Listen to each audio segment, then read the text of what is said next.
ఇలా తోటలోకి వచ్చి మందు వేయలేని కాయలు కొనుక్కుంటే ఎంత హ్యాపీగా ఉంటుందో. పండుని కూడా ఆస్వాదిస్తూ తినచ్చు.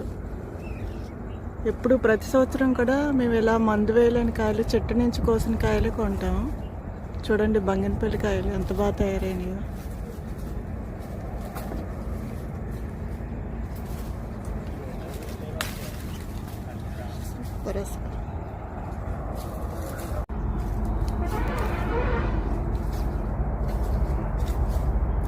ఇలా స్పాట్గా కనిపిస్తే కాయ తయారైనట్టు అనమాట. చూడండి బంగినపల్లి మామిడికాయలు